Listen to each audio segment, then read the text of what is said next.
Добар ден, почитувани, ова е стартот на најновата Телма амбуланта. На високите температури и промените на времето најмногу реагираат болните. Особено се изложени на ваков проблем оние кои што имаат кардиоваскуларни заболувања. Зошто е тоа така? Што се случува со нашиот организам на летните жештини или пак кога има вакви разлики во температурата, на што сме сведоци деновиве? Денеска гостин во студиото ни е доктор Антонио Антовски, кардиолог во Градската општа болница 8 септември. Докторе, добре дојдовте во студиото на Телма. Добро ви најдов.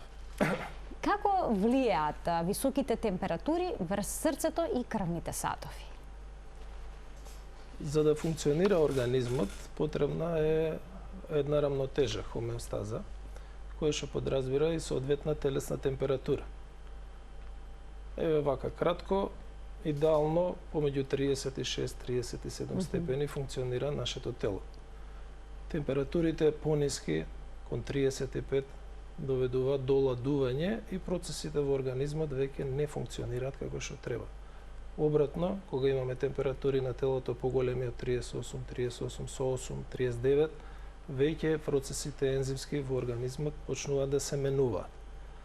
За да го телото тоа постигне, да одржи таа рамнотежа, тој баланс на температурата, има два основни механизми. Тоа е оддавање на топлината преку зголемување на циркулацијата во кожата. Кожата е најголемиот орган во телото.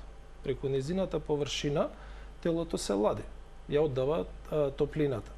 За тоа да го постигне, потребно е соодветен крвоток.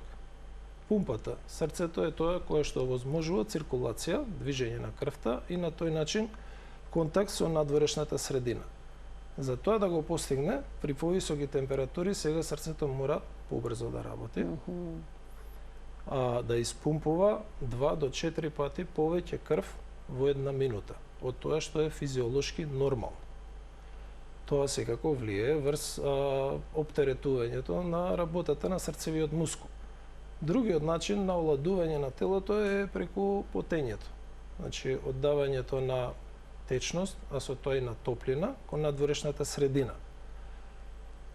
За жал, кога се температурите високи и кога имаме висока влажност, како што е карактеристична за нашата клима, локално во Скопје, тој начин на оддавање на топлината е неефикасен.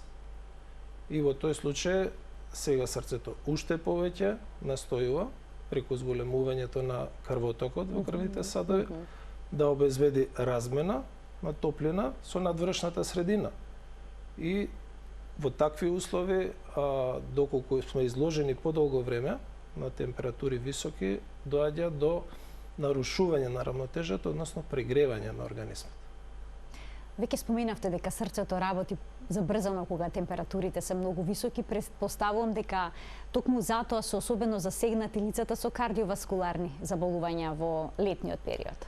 Така е, затоа што тие пациенти кои што имаат оштетување на срцевиот мускул или на срцевите клапни, што на крај резултира со слабост на срцевата пумпа, не можат соодветно да одговорат на тие барања сега на телото. Тоа што е нормално за здрав организам, за болниот е оптеретување на срцето и може да доведе до попуштање на срцето, до манифестација на слабост. Или пациентите кои што имаат проблеми со крвните садови, например, стеснување на крвните садови што ја носат крвта, например, во кожата, не може да обезбедат соодветен проток на крвта, соодветна циркулација, што ќе резултира повторно со прегревање на организмот. Губитокот на течности, за жал, не е само на вода. Ние со потењето губиме многу електролити, натриум и калиум. Тие се неопходни за функционирањето на клетките, за електричните активности што се случуваат на ниво на клетките насекаде во срцето, во мозокот. Значи, пациентите кои што имаат пореметувања по кардиоваскуларниот систем, потешко одговараат на овие нормални, да речам, потреби, реакции на организмот на високата температура. И затоа и за очекување да имаат повеќе проблеми тие пациенти кога се изложени на висока температура. А може ли здрави лица да имаат проблем поради сето ова што го наведовте, прекумерно потење, па дехидратација да настане? Може ли тромбоза да се јави заради ова, па и мозочен срцев удар? Високите температури доведуваат до зголемена способност на крвта да се згручува. Коагулабилноста е променета. Така да и кај здрави луѓе може да се јават тие компликации. Кај болните луѓе кај што веќе имаме оштетување на крвните садови на ендотелот, полесно таа нарушена коагулабилност доведува до тромбози, па до проблеми со циркулацијата, до мозочни удари, срцеви удари може да се случат.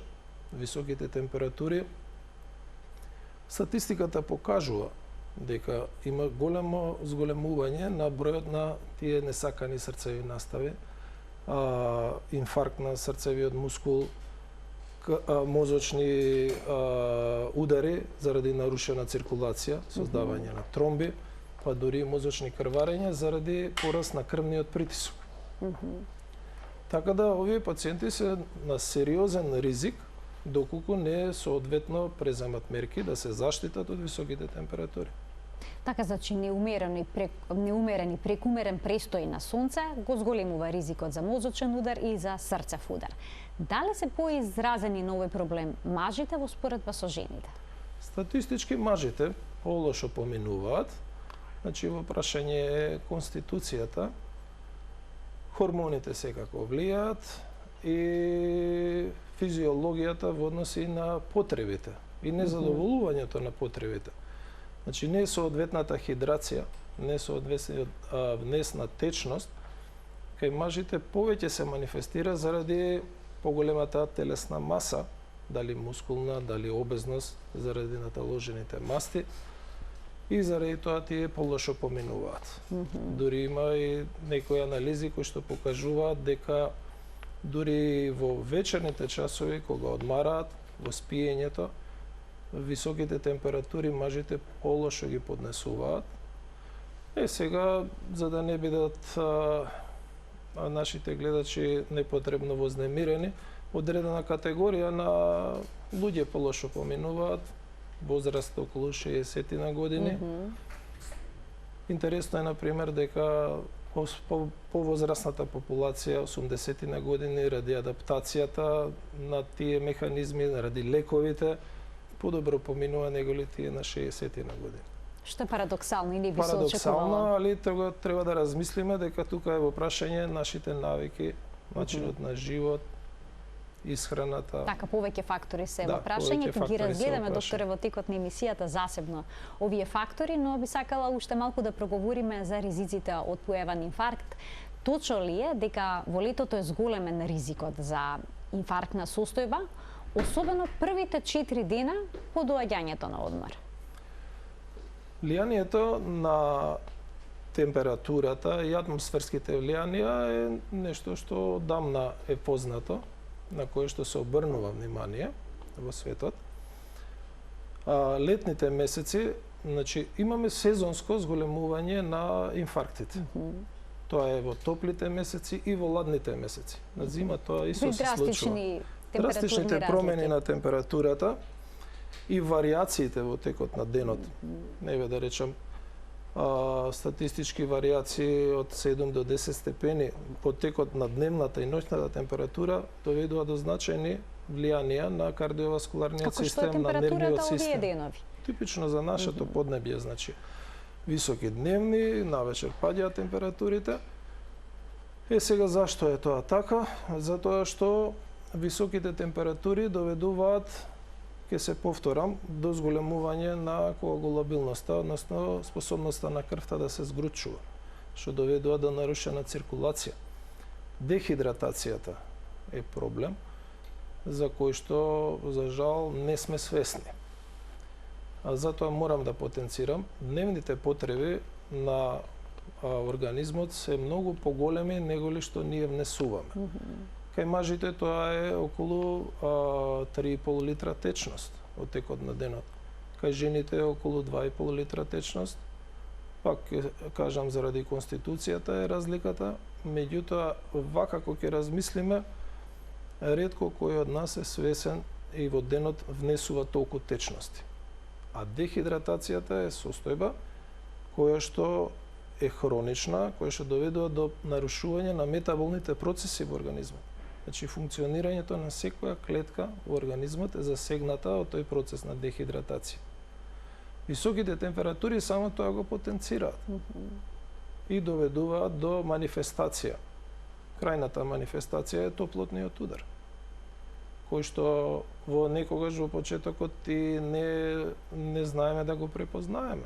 Може да има многу општи симптоми, како малаксаност, како вртоглавица, губиток на сила, гадење, повраќање, и ако не се тоа препознае на време, може понатаму да доведе до целосен колапс на кардиоваскуларниот систем, нефункционирање на нервниот систем, бубрезите, несоодветна елиминација на течности и може да биде фатално, да заврши со смртен исход. Докторе, што е со овие драматични температурни разлики што ни се случуваат периодов? Премногу топло, па потоа студено преку ден, излегувавме одеднаш со јакни, со Тексас јакна, меѓутоа претходните денови беше неподносливо топло. Треба ли да си го слушаме телото во тие моменти? На што да обрнеме внимание, особено ние кои што се болни со кардиоваскуларни нарушувања?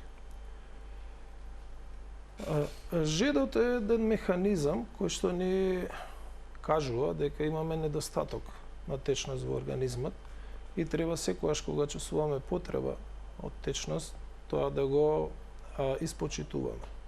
Значи, ако тоа не го правиме, тоа е на штета на собственото здравје. Значи, не треба да чекаме да бидеме жедни. Тоа е, да речам, одбранен механизам. Кога сме дошле во ситуација да чувствуваме жед, тоа е веќе состојба кога сме закасниле. Затоа ќе кажам, дневните потреби се за маж активен 3,5 литри течност. Така, доктор, има пациенти со висок крвен притисок. Смеат ли тие да испијат толкава количина течност? Значи, високиот крвен притисок ние го регулираме со лекови, со контрола на внес на сол во исхраната, со физичка активност. Течноста не е фактор за контрола на крвниот притисок. Тоа е потреба на организмот за да нормално функционира. Ако не внесуваме доволно течност, бубрезите не можат да си ја завршат својата работа. Тие се во функција да вршат детоксикација и сфрлање на штетните отровни материи од организмот. Ако нема доволно течност, тоа не се случува. Сме приметиле, сите сме имале ситуации при недоволен внес на течност, дека мокрачата има силен мирис. Бојата на мокрачата се менува, станува интензивна по боја. Значи, тоа се знаци кои што кажуваат за нашата негрижа за собственото тело, за собственото здравје. Кога внесуваме течност, каква таа да биде? Вода? Може да пиеме и сок? Чаеви? Водата е нешто, да речам, идеално, универзално, достапно. Секоја форма на течност, рековте сокови. Соковите вршат хидратација. Треба да се води сметка на количината на шекер. Затоа што ако внесуваме поголема количина на сокови со повеќе шекер, тоа ќе предизвикува кај нас жед, ќе внесуваме повеќе вода, а ако се потиме, ќе губиме електролити, ќе губиме соли, не внесуваме доволно сол, ќе да правиме дисбаланс во организмот. Затоа во топлите месеци не се препорачува да се внесува голема количина на благи напитоци, сокови, газирани. А што е со оние што содржат кофеин? Видете, Кофеин и висока температура? Так. Кофеинот долго време се дебатирало околу тоа дали може и дали доведува до дехидратација. Во принцип не. Значи, нормалниот внес на кофеин во организмот, тоа е значи 1 или 2 дози во текот на денот, не прави проблем со дехидратација, посебно кај луѓе кои што тоа им е вообичаена доза. Значи, некој што не пие кафе, можеби ако внесе 2-3 дози на кафе во текот на денот, да има диуретски ефект, да влие на измокрувањето, па да губи течности. Значи, ексцесивен внес, да, би довел до можеби диуретски ефект и губиток на течност, инаку нормално внесување на кофеин не. Но сокови газирани со кофеин Препорачувате или не препорачувате? Најдобро е вода. Да Значи, заклучиме. водата е идеална. Идеална. Идеална. Се Значи, едно каква енергетските вода? пијалоци Минерална, газирана, обична, ништо тоа не влие на здравјето од на минерална вода кардиоваскуларниот не може систем. никој да се предозира со минерали, затоа што вишокот на минерали ги сврламе од организмот. Водата е ова значи живот, затоа што хидратацијата. Водата е потребна буквално за сите процеси во човечкиот организам. Така, на значи да ниво на заклучиме доволно вода да се внесува, потоа советот е да се избегнува сол и народот вели никако мрсна храна кога е топла. Видите, за солта треба да појасниме, затоа што да не се оди во крајност. И тоа е Кога опасно. многу се потиме, губиме сол. Така да ако внесуваме само вода, не вршиме надокнада на изгубената сол. Зборам за ексцесивно физичка активност, со повеќе изложеност на висока температура, со губење на течност, значи треба да се внесе освен вода и соли во исхраната, дали во вид на супите што ги јадеме, Така. или можеби некој додаток, има енергетски пијалоци некои кои што имаат и додаток на минерали, калиум, натриум, тоа што е потребно за организмот. Сега во однос на исхраната, мастите не се препорачуваат во топлите месеци затоа што се тешка храна. Значи организмот потешко ја вари, а варењето е број 1 задача на организмот. Значи преживувањето е поврзано со земањето на храна. Ако земеме потешка храна и поголема количина, буквално нашиот организам ги концентрира сите своји потенцијали во варењето на храната. Тоа се ензими за варење, за да се дојде до хранливи материи, тие хранливи материи да се донесат до секоја клетка во организмот. Значи, буквално, таа задача презема како приоритет, сите други ги става на страна. И затоа не се препорачува при изложеност на високи температури, кога телото се бори како да ја одржи телесната температура со оддавање на топлината, да му даваме тешка задача да вари тешка храна која што содржи масноти. Така, значи полесна храна, претпоставам почести оброци. Почести оброци, помала количина, да речеме побогата со овошје, со зеленчук, затоа што во зеленчукот има течност, има електролити. Значи тоа што го губиме со потта, со зеленчукот, со овошјето го обновуваме. Ако нормално се храниме и внесуваме во текот на денот, немаме потреба ние од дополнителен внес на препарати или некои специјални енергетски, спортски пијалоци. Значи нормална исхрана нас тоа ни го обезбедува. Супи, чорби, сигурно тоа ќе придонесе за солта, една пошто добра спомнавте, состојба во сакам организмот. само да Колкава кажам. количина препорачувате да дневно да се внеса во овие топли денови? Тешко е да се каже количина, затоа што е индивидуално. Зависи од начинот на функционирање, колку се активен тој организам, колку губи пот, колку изфрла сол, толку и треба да внесува. Значи, нормален внес. Или што би рекле, кога се готви јадењето, тој што го спрема јадењето, колку ќе посоли, тоа е доволно. Не треба дополнително да се додава. Не мора да биде сол. Ние, за жал, нашата кујна е многу на сол. Западот има други зачини, значи од биберот, па од едно чудо зачини мируди. Солта е присутна во самите, да речем, производи од природата.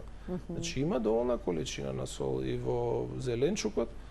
Нема потреба ние нешто ексцесивно да внесуваме плюс во исхраната.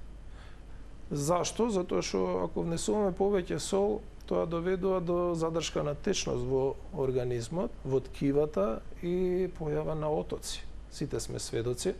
Во топлите месеци, кога сме физички неактивни, краевите на телото ни отекуваат. Тоа е така затоа што крвните садови се шират. На тој начин притисокот најмногу во долните екстремитети во нозете, во вените се зголемува и течноста излегува во околните ткива. Ако внесуваме повеќе сол, таа сол ја држи таа течност заробена во ткивата и отоците се поизразени. Особено е проблем кај пациентите со слабост на срцето. Затоа што срцето е недоволно моќно да си ја заврши работата. Работата е на срцето да ја движи крвта низ организмот, да ја префрла од една на друга страна и постојано да ја одржува таа циркулација. Носи крв преку артериите, богата со хранливи материи, со кислород до секоја клетка во организмот, преку вените ја враќа назад крвта што е богата сега со отпадни, со штетни материи, па ја носи до бубрезите, ја зема крвта од цревата, богата со хранливи материи, ја носи до сите. Значи, пумпа која што не застанува постојано 24/7, нон-стоп. Кај што има слабост на таа пумпа, задршката на течност значи дополнително оптеретување со волумен, со течност. Ако нормално имаме, например, 3-4 литра циркулирашка течност, ако ние задржиме во организмот уште 2-3 литра, тоа слабо срце сега треба да ја врти таа дополнителна течност и ќе доведе до негово попуштање. Докторе, да ги поканиме гледачите да се вклучат во денешната Тилма амбуланта, доколку имаат прашање на темата на која што говориме. Доктор Антонија Антовски, кардиолог од Градската општа болница 8 септември, е во студиото на Тилма и тој ќе ги даде одговорите на сите ваши дилеми, а секако и на бројните наши прашања. Докторе, кога е надвор топло, сакаме да се разладиме и обично ги во климатизираните простори вклучуваме клима, каде што температурата понекогаш е драматично пониска во однос на надворешната. Може ли тоа да представува проблем за лицата со кардиоваскуларни заболувања? Проблем е кога имаме драстична разлика во температурата и нагло изложеност на таа ниска температура. Значи, ако доаѓаме од надвор 38 степени, влегуваме во просторија која што е разладена, например, на 18 степени. Тоа е драстична разлика која што здравиот организам успева да ја компензира преку механизмите на нервниот систем, активирање на симпатикусот, кое што доведува многу, самите може да почувствуваме како доаѓа до активирање на срцевата работа. Дали забрзување на пулсот, може да доведе до спазам на крвните садови, грчење на крвните садови, па скок на крвниот притисок. Индивидуално, посебно кај тие кои што има промени, оштетување на кардиоваскуларниот систем. Кај нив тие физиолошки механизми, за жал, се оштетени. Несоодветно реагираат и може да доведат до моментално промени кои што може да манифестираат симптоми, до колапс на организмот да дојде. Не се препорачува, значи, нагло, драстично излагање на големи температурни разлики. Постепено прилагодување на организмот, да се остави простор тие механизми постепено да воспостават рамнотеж. Зборам за болните луѓе. За здравите луѓе, за среќа, тоа е нешто што функционира на прекинуваш, да речем. Но советувате да се разладуваат просториите, колку степени да биде разликата обично помеѓу надворешната и внатрешната температура? Не, видете разликата. Не би требало да се претерува со ниските температури. Знаеме, постои одредена работна атмосфера. Знаеме дека таму кај што луѓето се изложени на физичка активност, работа, например како во фабрика, температурите може да бидат и пониски. 18 на 19 на степени. Ние работиме во нашите ангиографски лаборатории на температури од 18 на 19 степени. Затоа што тоа е некоја физиолошка потреба да организмот се смири, стабилизира, успори, за ние да можеме да извршиме одредени процедури, интервенции, операции. Меѓутоа, во дневна соба, кај што престојуваме, кај што мирува телото, кај што немаме некоја поголема физичка активност, температурите околу 20, 22, 24 степени се сосема доволни за да имаме еден комфорт, една комфортна зона температурна за пријатно да се чувствуваме, да не се потиме. Докторе, тука ќе пуштиме еден блок реклами, а веднаш потоа ќе продолжиме со разговорот во денешната Телма амбуланта.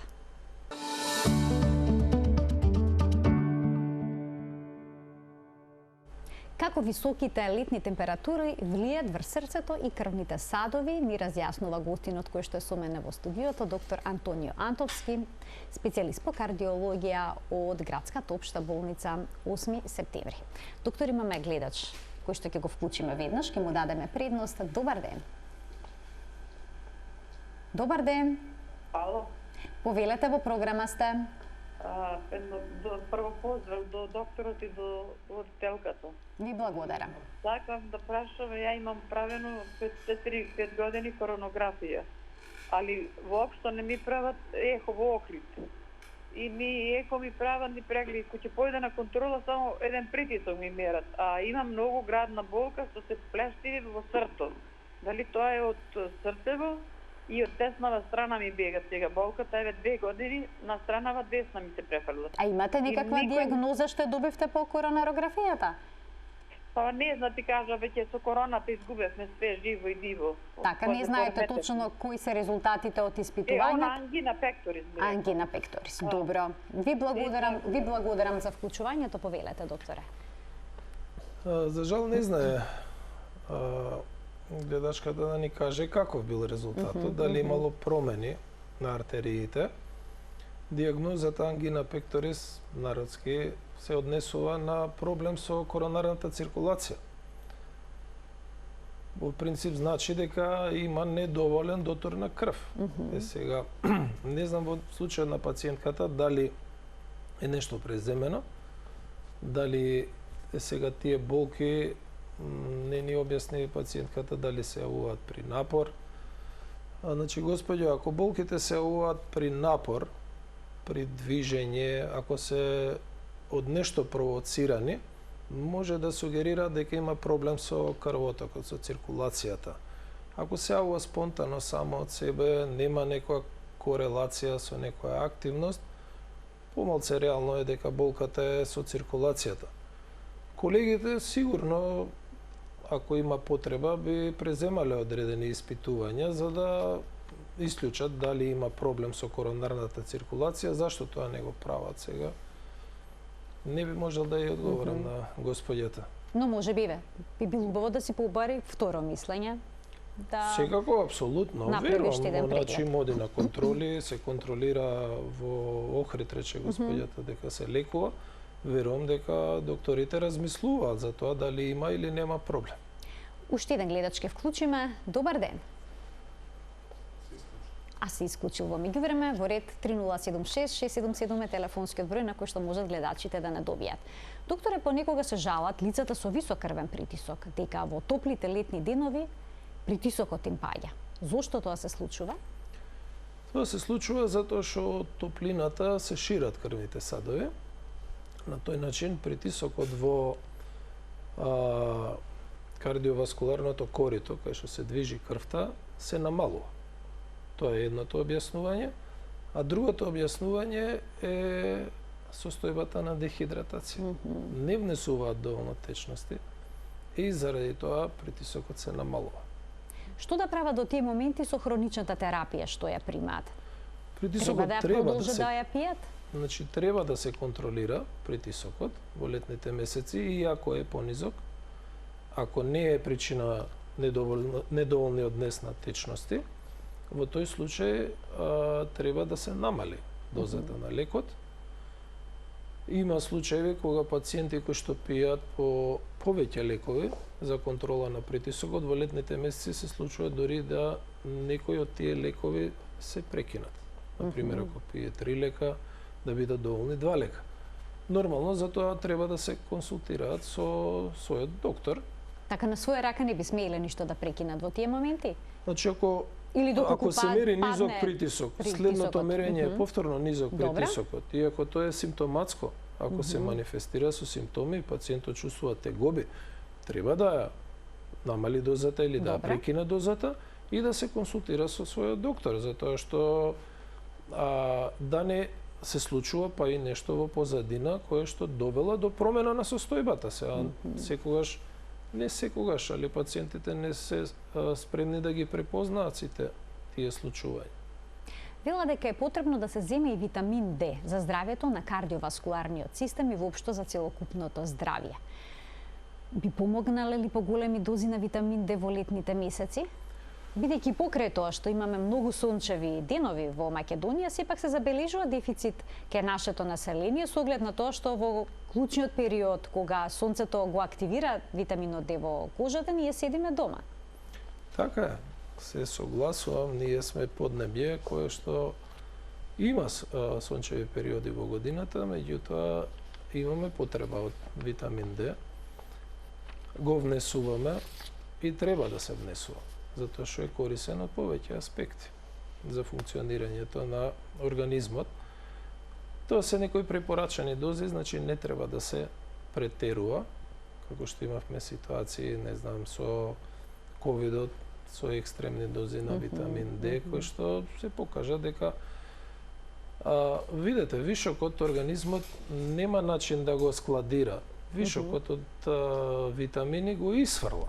Значи се е тоа процес на искористување на тоа што е потребно, тоа што не е потребно, организмот го исфрла, го преработува. Така да мој совет е да се отчитуваат препораките, некои дози кои што се дневни потреби и нема потреба да се оди со ексцесни дози. Да. Ајде да слушнеме уште едно прашање од гледач. Добар ден. Добар ден. Повелете. Добар ден. Добар ден, ве слушаме, во програма сте, повелете. Кој е вашето прашање? Моето прашање е до докторот. Моето прашање до докторот. Јас имам проширено срце. Така, имате проширено срце? Така ми кажа ако ме снимаја, а проблеми немам никакви. И сакам да кажи доктору, да имам некои си апчиња таму. Така, примате терапија која што е поврзана со вашата диагноза? Притисок немам. Молим? Така, што сакате да прашате? Значи имате одредена терапија, дали е соодветна, тоа ви е прашањето? Да. Слушнавте што пие пациентот? Не, Спомена. не знаеме која терапија ја дали се уште пиете. тука гледачот, еве, нека ја каже терапијата, само да побрза во интерес на времето. Така, се исклучи во ред. Значи, Што треба да прави кога има ваква проширено срце, состојба? еве да објасниме за гледачите. Срцевите празнини во кои што се движи крвта од еден во друг дел на срцето имаат одредени физиолошки граници. Кога срцето ќе се прошири, тоа значи дека од некоја причина доаѓа до задржување на поголема количина на течност, мислам на крв во срцевите празнини, и бидејќи срцето е мускул, тоа се растега за да ја прифати таа зголемена количина на крв. Тука е обично проблем со срцевите клапни, несоодветно затварање или заради големиот притисок, оптеретување на срцето, па бидејќи испумпува против голем притисок, доведува до проширување на срцето. Господинот вели дека нема проблем, не чувствува симптоми. Тоа значи дека тоа проширување на срцето се уште не се манифестира со слабост на пумпната моќ на срцето. Срцето има одредени компензаторни механизми кои што му овозможуваат да функционира и во така променети услови, во така променета состојба. До кога, тоа не можеме да знаеме, меѓутоа затоа пациентот добива терапија, Таа терапија која може што да го помага да таа состојба се држи под контрола, да не дојде до срцева слабост. срцево попуштање. Така. Сега во случајот на господинот, бидејќи нема симптоми, значи дека терапијата си ја завршува работата. Така. Еве уште едно прашање од гледач во продолжение на денешната емисија. Добар ден. Добар ден. Повелете. Добар ден, ве слушаме во програма, сте повелете. Поздрав до вас и до програмат и до докторот Антонио. Едно прашање само за мојот сопруг се работи легнатие. Пошто се лечи тој во 8 септември, сакам да го прашам докторо, дали е добро, значи срцевиот пулс, зборувам сега, и горни и долни му се нон-стоп ниски. Има уградени стентој кај вас во 8 септември, 2, има 2 мозочни удари поминати, али е добар, не сега пред 8-9 години. Сега како да го покачиме малку да е притисокот? Пија тој за притисок само не пија ништо, него серолта, как се вика то за разредување на крвта, оние што се... Сарелто, така не знам да ги погодам, пошто тој си ги памти кога изземаме, и уште ни пија за срцето, за изфрлање на вода од срцето. Срцето, последниот преглед, што е направено ехото, му работи 28%. Дали тој игра улога што е толку мал пулсо и притисоко и се му е ниско, иначе добро му е... Така.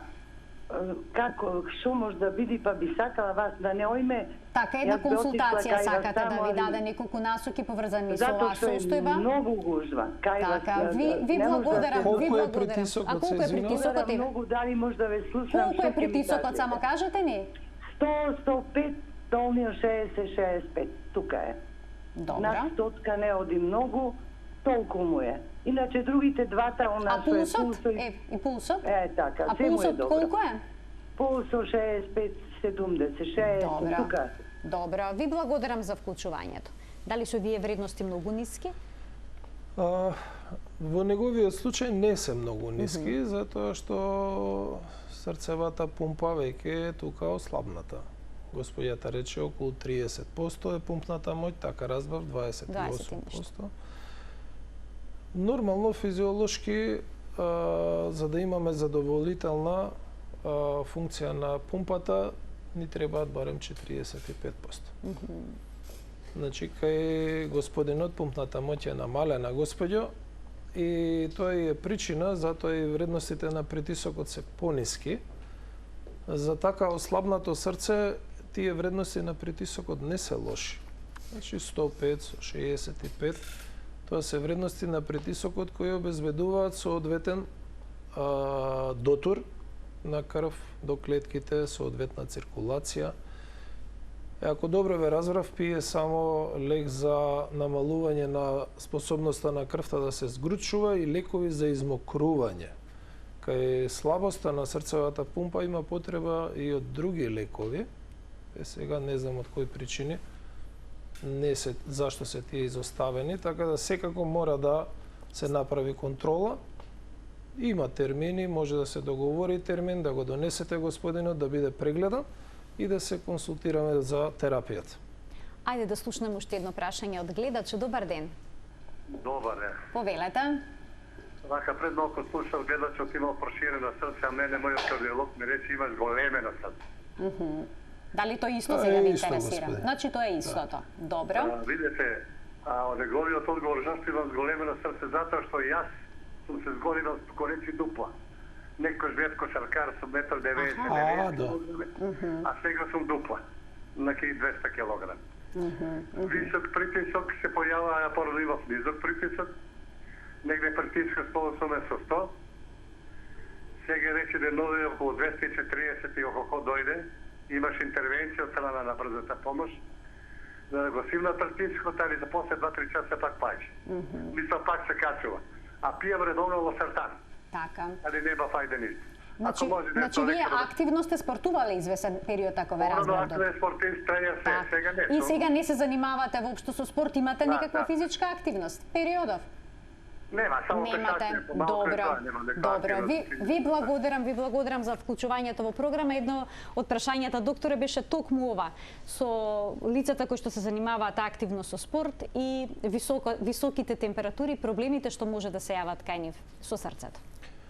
Вака мора да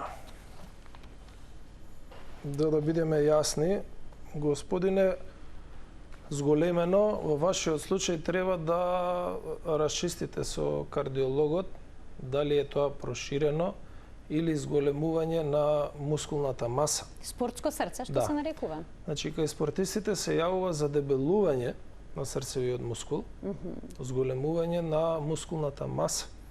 Како секој друг мускул во телото кога е изложен на поголем напор. Значи, мускулите на рацете, на нозете, кај спортистите се зголемуваат, бидејќи тоа е одговор на зголемениот напор. Исто е и со срцето, господине, меѓутоа во вашиот случај тоа не е добро. Значи, не можам да ви одговорам дали имате проширување или само зголемување. Тоа треба да се расчисти. Сега, ако разбрав, господинот има и висок притисок, многу. Кој што паѓа по тоа? Кој што сватив? Меѓутоа, тоа е дополнително оптеретување, затоа што мускулот кога работи под зголемен напор, високиот притисок е зголемен напор. Така. Тоа е како ние да се движиме наместо порамно по скали и по горница нонстоп. Срцето мора да одговори на тие барања и да пумпа под зголемен напор. Значи, притисокот треба добро да се исконтролира, за да срцето кое е веќе зголемено, да не трпи нови промени. И сега, господине, вие пиете еден лек, ако ве разбрав, лосартан рековте, кај вредности на притисок од 220, обично терапија со еден лек не е доволна. Значи, потребна е комбинација од повеќе лекови, барем два различни механизми да делуваат врз контрола на притисокот. Докторе, како да се однесуваат лицата со кардиоваскуларни болести додека се на одмор? Смеат ли нагло да влезат во вода? Смеат ли безгрижно да седат на плажа? Се зависи од температурата, значи. Збориме температурата на воздухот, температурата на водата. Ако температурата на водата е повисока, дали е тоа во топлите мориња или во базените, тогаш не е проблем да нагло влезе во водата. Меѓутоа, ако збориме за температурна разлика голема, не се препорачува нагло влегување во водата, затоа што таа температурна разлика доведува до температурен шок на организмот. Буквално, организмот е шокиран. Доведува до покренување на одредени механизми кои што во нормални услови се физиолошки. Значи, активирање на вагусот, активирање на симпатикусот кај некој може да доведе до појава на срцев удар. Значи, буквално инфаркт или појава на екстремно спора срцева работа, со паѓање на крвниот притисок, со губиток на свест, пациентот може да се удави. Да не умре од срцев удар, него да се удави, буквално, заради губиток на свест. Значи, тоа не е само за кардиоваскуларните болни, тоа може да се случи и на здрави луѓе, па и на млади луѓе. Значи, такви температурни шокови на организмот може да резултираат со катастрофални последици.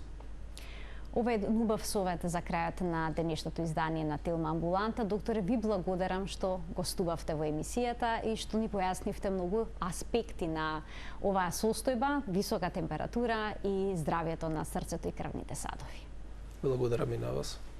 Почитувани, тука ја заокружуваме денешната емисија. Ви благодарам на вниманието со кое што не следевте. Се гледаме секој работен ден на Телма, кога заедно учиме за здравјето. Пријатно.